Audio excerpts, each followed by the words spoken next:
This evening, government reassures public on ExxonMobil royalties. Vice President Jagdeo dismisses speculations of missing payments, emphasizing full collection of the 2% royalty. Guyanese critic faces lawsuit. Mikhail Rodriguez refuses to settle a $200 million defamation claim by Mohammed, vowing to fight the case in court. Police investigate murder of Chinese national. A supermarket owner is found dead and his wife injured at their Cayuni River business. 3 suspects are in custody. Fatal mining accident in Upper Mazaruni. The Ministry of Labor investigates the death of a 60-year-old man after a land caving incident at his dredge. Haiti's political crisis persists. Prime Minister remains in Puerto Rico despite resignation announcement as the formation of a transitional government stalls.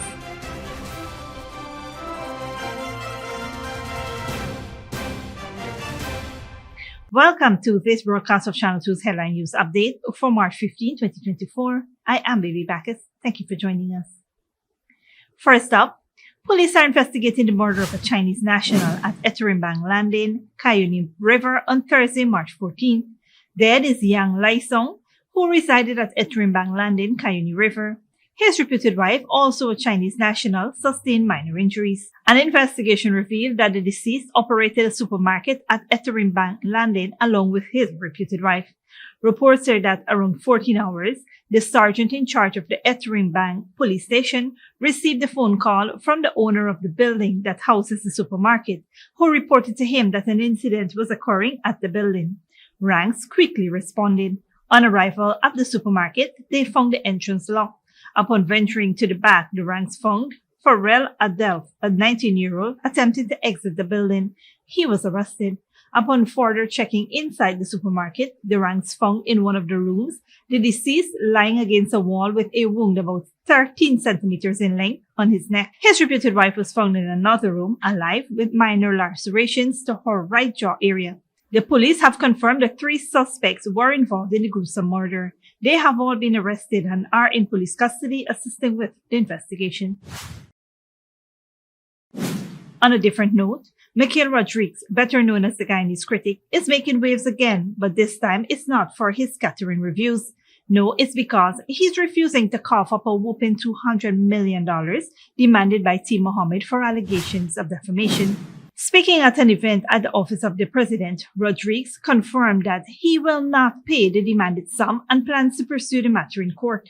The Mohammeds, represented by the law firm Punai & Punai, accuses Rodriguez of defaming them through his program Morning Live with the Critic. They claim that Rodriguez made false and defamatory statements about businessmen Nazir and Azruddin Mohammed during his Facebook broadcast. In response, Rodriguez dismissed the accusations as unfounded and without legal merit. He highlighted his intentions to await the lawyer's response and proceed to court. Rodriguez reiterated his stance during a morning live session, indicating his readiness to face legal proceedings. The letter from Punai & Punai demands Rodriguez to cease making defamatory statements, issue an apology, retract the false claims, and remove the accusatory video from Facebook. Failure to comply within 7 days could lead to legal actions against Rodriguez. With tensions escalating, the legal dispute between Rodriguez and the Mohammeds seem poised for a courtroom showdown. In other news, Vice President Dr. Jagdeo assures the public that the government is diligently collecting the 2% royalty owed by ExxonMobil under the Stable Blocks production sharing agreement. Despite speculation suggesting otherwise, Dr. Jagdeo dismissed claims of unaccounted royalties, labeling them as unfounded and lacking technical accuracy. He emphasizes that the government collects every penny of the 2% royalty as stipulated in the agreement. Dr. Jagdeo expresses frustration with the spread of misinformation by political commentators and local newspapers and condemns their tendency to distort facts. Meanwhile, former Minister Dominic Gaskin supports Dr. Jagdeo's stance, affirming that Ghana's royalties and production shares are accurately reflected in the natural resource funds reported amongst. He dismisses the claims of Ghana only receiving 0.5% in royalties as baseless. Stick around when we return. Ministry of Labor probes the land caving incident in Upper Mazaruni River, and Vice President defends government's integration efforts of Venezuelan migrants.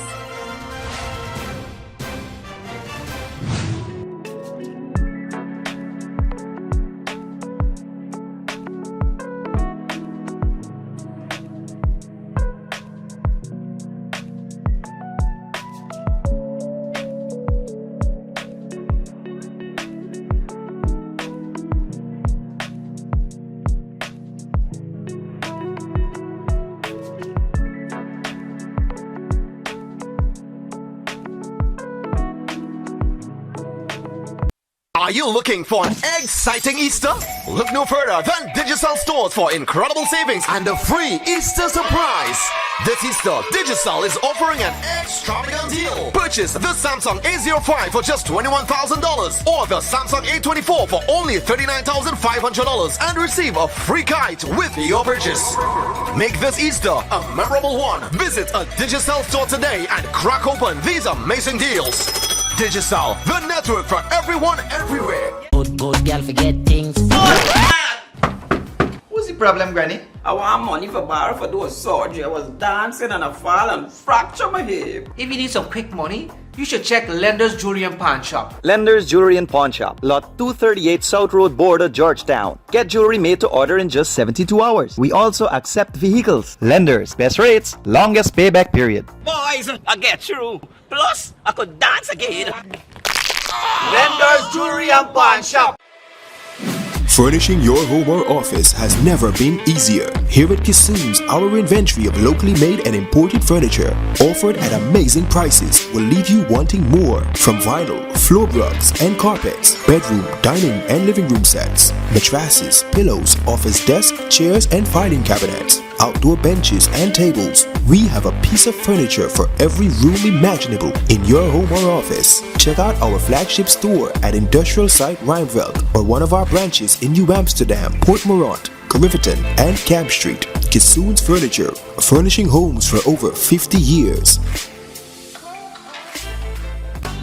Sneakily with a gift of sight from Modern Optical Services.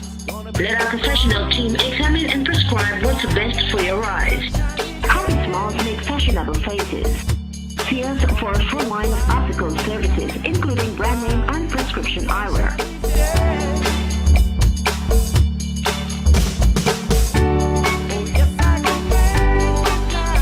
Modern Optical Services, 316 Middle Street, Georgetown. Telephone 226-1082. Welcome back.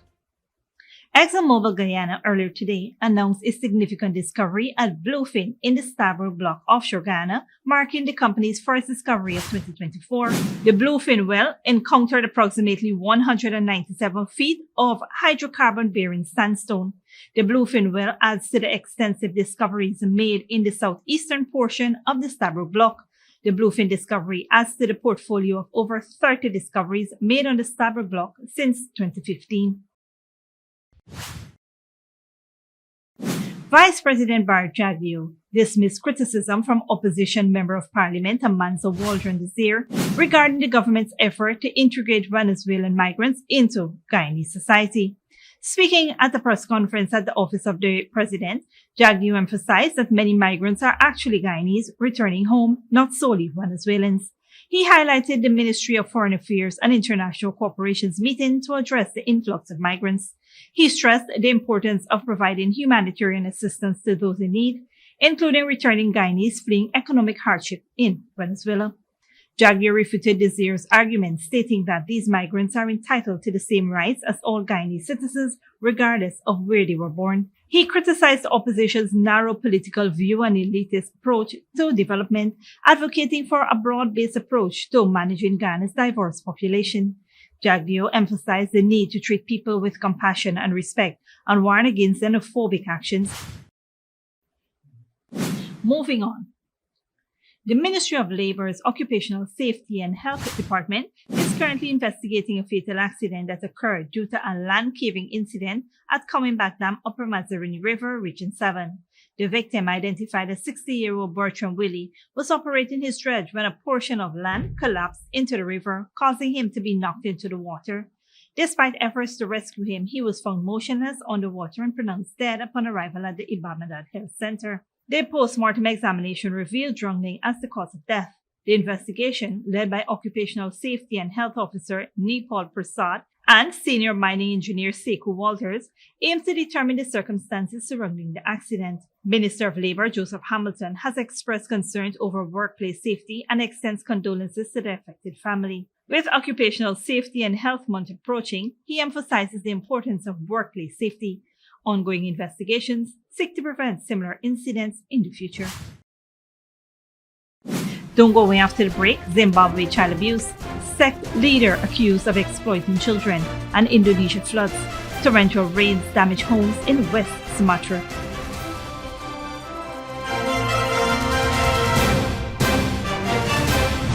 Are you looking for an exciting Easter? Look no further than Digicel stores for incredible savings and a free Easter surprise. This Easter, Digicel is offering an extravagant deal. Purchase the Samsung A05 for just $21,000 or the Samsung A24 for only $39,500 and receive a free kite with your purchase. Make this Easter a memorable one. Visit a Digicel store today and crack open these amazing deals. Digicel, the network for everyone, everywhere. Good girl forget things. What's the problem, Granny? I want money for borrow for those surgery. I was dancing and I fall and fracture my hip. If you need some quick money, you should check Lender's Jewelry and Pawn Shop. Lender's Jewelry and Pawn Shop, lot 238 South Road Border, Georgetown. Get jewelry made to order in just 72 hours. We also accept vehicles. Lenders, best rates, longest payback period. Boys, I get through. Plus, I could dance again. Lender's Jewelry and Pawn Shop. Cheaply with a gift of sight from Modern Optical Services. Let our professional team examine and prescribe what's best for your eyes. Common smiles make fashionable faces. See us for a full line of optical services, including brand name and prescription eyewear.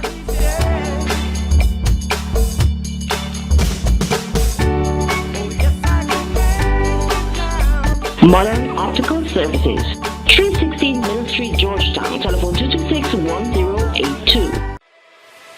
Furnishing your home or office has never been easier. Here at Kissoon's, our inventory of locally made and imported furniture, offered at amazing prices, will leave you wanting more. From vinyl, floor rugs and carpets, bedroom, dining and living room sets, mattresses, pillows, office desk, chairs and filing cabinets, outdoor benches and tables. We have a piece of furniture for every room imaginable in your home or office. Check out our flagship store at Industrial Site Rijnveld or one of our branches in New Amsterdam, Port Morant, Riverton and Camp Street. Kissoon's Furniture, furnishing homes for over 50 years.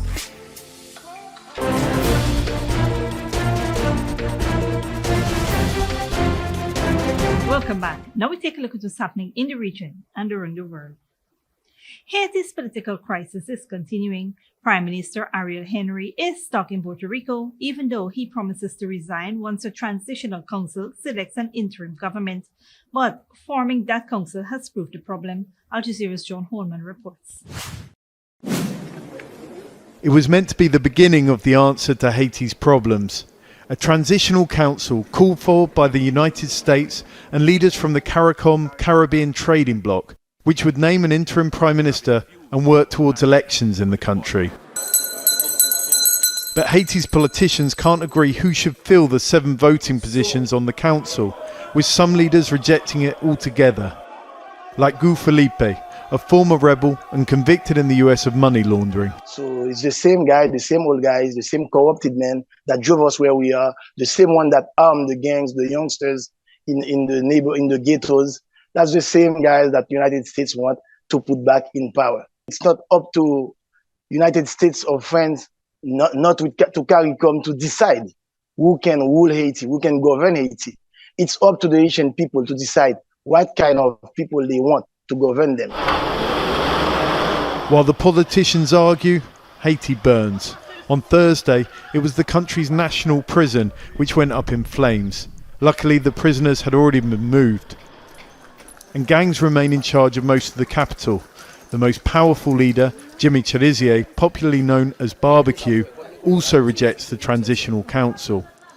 Perhaps because its members would be bound to commit to a 1,000-strong Kenyan police force being deployed in the country, mostly funded by the US.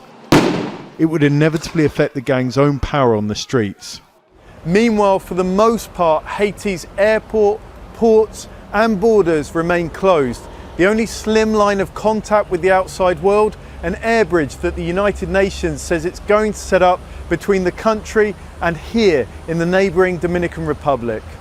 The US State Department spokesperson told Al Jazeera he still expected the Transitional Council to form. As you just heard me say, just in the past few hours, we've seen a number of names submitted for this Presidential Transitional Council. We want to see it get off the ground as soon as possible. We want to see an interim prime minister appointed as soon as possible. An island of optimism as the hopes of an immediate solution, or just the start of one, appeared to diminish. John Holman, Al Jazeera, the Dominican Republic. A leader of a Zimbabwean religious sect has appeared in court after 16 graves were discovered on his farm northwest of the capital, Harare. The religious leader was arrested along with 7 members of his church. Al Jazeera's Fantan Monahan has more. This self-styled prophet and 7 members of his sect are accused of abusing and exploiting hundreds of children. Ishmael Chokorongerwa and his followers deny the charges, but police say there's evidence of child labor and sexual abuse. We can now confirm that close to 27 have been found to have been sexually abused. Some of them, they have got children, yet their ages are below 16, indicating that there is a case of early child marriages. Police raided the sect's compound earlier this week and found more than 250 children. They'd been kept out of school and forced to work. Most of them don't have birth certificates. The remains of 7 children and 9 adults were found in unregistered graves. Police took the children they found to shelters along with some of the sect's members. Many of Chokorongerwa's followers say he did nothing wrong. Our children do not attend formal education because what they teach is contrary to God's orders. If we send our children to school, it will not rain. That's why you see the rest of the country has had no rains, but here we have plenty. Others in the local community are welcoming the involvement of the police. This is a straightforward case of kidnapping children. We used to hear about such cases on TV, but today it's happening right here. It's so upsetting. Zimbabwe has many reclusive sects. Some keep children away from school, practice polygamy, and sanction child marriages. Police say their investigation is ongoing, and there may be more charges to come. Vincent Monahan, Al Jazeera. Meteorologists in Indonesia are forecasting more extreme weather in the coming days. Several parts of the country have already experienced natural disasters this week. Al Jazeera's Jessica Washington reports. The aftermath of days of torrential rain in West Sumatra. Flash floods and landslides damaged thousands of houses earlier this week. Dozens of people died. The water came suddenly at 4 a.m. It came out of nowhere. All my belongings were swept away. We've had floods before, but not like this. Extreme weather events are taking hold of many parts of Indonesia as it transitions from the monsoon to the dry season. In Probolinggo in East Java, heavy rains caused a river to overflow, flooding hundreds of houses. Authorities moved affected families to temporary shelters at a government building. We'll continue to monitor the situation because we don't know what will happen next. The extreme weather has inundated almost all areas. And in Sukabumi in West Java, more than 100 boats and 150 houses were damaged after a tidal wave hit the coast. I haven't gone out to sea for 10 days. When I tried, the waves were about 4 meters high, so I couldn't head out. But if I don't go fishing, I don't have any income. Police officers are on patrol, issuing safety instructions and helping stranded residents. Anyone with a house near the beach needs to evacuate, says this officer. The National Disaster Management Agency has urged people to be on high alert for more extreme weather events such as heavy rainfall on the islands of Java and Kalimantan in coming days and in eastern Indonesia next week. Natural disasters are common in Indonesia, but scientists say weather patterns are shifting as a result of climate change. Many phenomena have never been observed before. For example, in the past 4 years, we have seen forest fires and flash floods at the same time. Cleanup operations are underway, but before they've managed to recover from this disaster, Indonesians are already preparing for more extreme weather. Jessica Washington, Al Jazeera, Jakarta. This brings us to the end of the regional and global news coverage. Up next is the third weather forecast.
And that's it TV 2 Headline News for this Friday evening. As we take our leave, we invite you to follow us on Facebook and YouTube.